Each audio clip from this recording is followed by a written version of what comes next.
Welcome, Anne. It's so good to see you again. It's been years, and I'm sure there's been a lot happening as far as Hummer Winblad is going. And I was wondering if you could talk a little bit about what your passion is as far as investing and what sort of startups you like to invest in.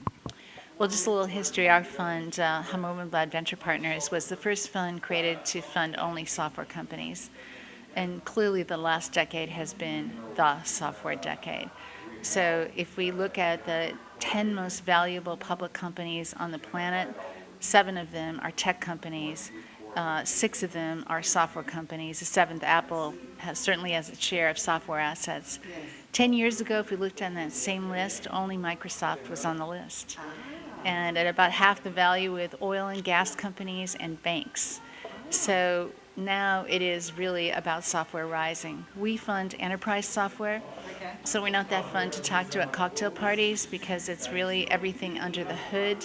And in the last, even if we look back to the last decade, at the beginning of the decade we had the beginning of social networking. Facebook was just launched, Twitter was launched, Google bought YouTube in the end of 2006. Only a couple companies were releasing APIs, which is a new architecture for software.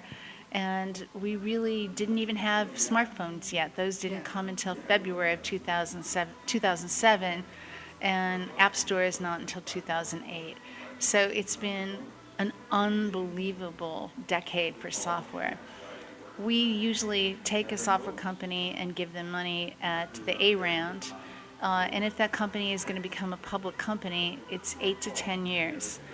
So we've had a fantastic IPO in one of those companies called MuleSoft in March. It's a company that I discovered through an industry analyst, and we invested in 5 people that were in 4 countries. The founder was in Malta. He lives here now.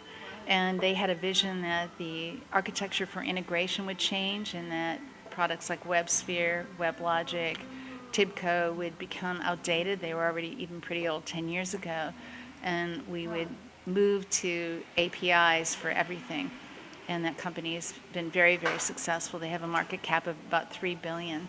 Well, congratulations. But everything in the software stack has changed. Right. I started my career as a software developer. I haven't written code for a long time. I never even went from being called a programmer to a developer, yet alone an engineer. So even how software is developed has really changed incredibly. So we have a new area called DevOps. We funded a company about 6 years ago called Sonatype. They manage the Nexus or Maven repository where people download open source components to build software. Last year, you never guess the number, there were 52 billion components downloaded from that repository. If you are working at Amazon, you do a production build every 3 seconds. Wow. So, the velocity of software development and the spend on software. This year, Gartner estimates that there'll be over 350 billion spent by enterprises on enterprise software, and that's an 8.5% increase from last year. Wow. But they anticipate that that number will increase by almost 10%, 9.5% next year.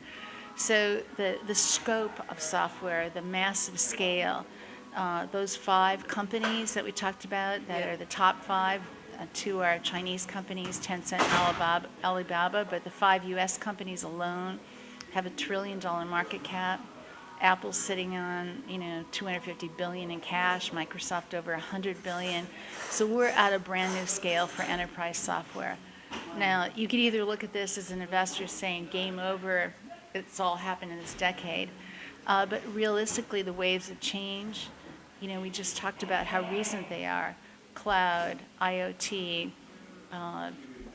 big data, those are all hitting enterprises just now. Right. And any investor study will show you that artificial intelligence or machine learning was the hot investment area. Everybody had to have one over the last 2 years. And TensorFlow, which is the open source piece equivalent to the effect that Hadoop had on big data, was just announced in the last year. So, we're just starting to make things smarter over the last few years. So There's a cornucopia of opportunities for the enterprise software developer. So it sounds like a new wave's coming and you're going to ride it. Well, we're riding about 4 concurrent waves right now that Wow. have just hit the enterprise. Wow. We see the waves very early. Anybody who's a developer here in Silicon Valley or a startup, and we've seen the disruptive effects of Airbnb, who was created in 2010, Uber, in 2008. They all saw these waves and used all the pieces. They used cloud, big data, everything, smart, mobile, everything you could do as magic ingredients to build against industries that had been stayed for a long time. So, it's continuous innovation, continuous development, and really massive change for the enterprise, who are the customers for the stuff that we fund.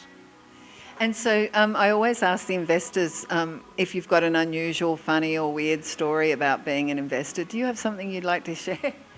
It's a great job to be an investor because every day we go to work and we audition the future. And we are opportunists, so we try to meet as many great visionaries as we can. And those auditions, they're not like Shark Tank or anything else, but they can be unusual. My favorite one was about probably 20 years ago now, where I was at an accelerator in Silicon Valley, and they, had 10 companies lined up, and the last guy said he just came without a laptop or even a piece of paper, and he said, "I can control networks with brainwaves." And I said, "Wow, that's the most exciting thing I've heard all day. I want to see a demo." And he sort of hemmed and hawed, and he goes, "Well, I can't do it today because it's too overcast." But now that we're in the era of, artificial intelligence, where, we're translating brainwaves into algorithms, I'm sure he'll be back and pitch me again. Thank you. That's a great story. Thank you so much. And I'm really looking forward to the chat tonight. It'll be really interesting. Thank you. Thank you. Thanks for having me.